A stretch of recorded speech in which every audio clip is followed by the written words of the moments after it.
Wise putahin na naman ang tampok sa Midnight Express. Ang sangkap kasi, galamay ng pusit.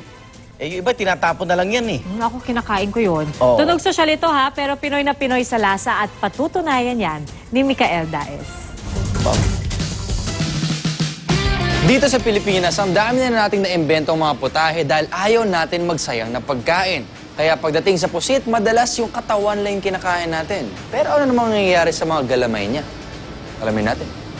Hindi na bago sa atin ang mga putaheng may pusit. Kadalasan katawan lang nito ang napapakinabangan. Pero para kay Chef Tanya, walang dapat masayang sa mga parte nito, maging ang mga galamay nito na minsan ay naitatapon lang. Kaya naman isang putahe ang kanyang inimbento mula dito. Mukhang mahang yata itong putahing nasa harap natin. Ano nga ba itong putahing? Itong calamari tentaculo, hindi siya, slightly maanghang lang yan. So ito yun. Yes. Pero syempre, kasanayan natin mga Pilipino, Yung- calamari na breaded.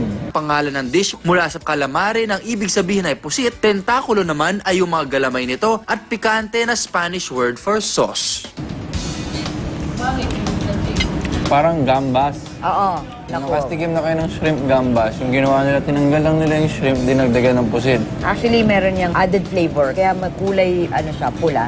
Nilagyan namin ng aligi paste. Calamari tentaculo picante. Akala nyo hindi Pinoy, pero Pinoy na Pinoy yan at pwede pang pulutan pa. Diba? Ako po si Micael Daes. This is Midnight Express. Night, guys. Ingat.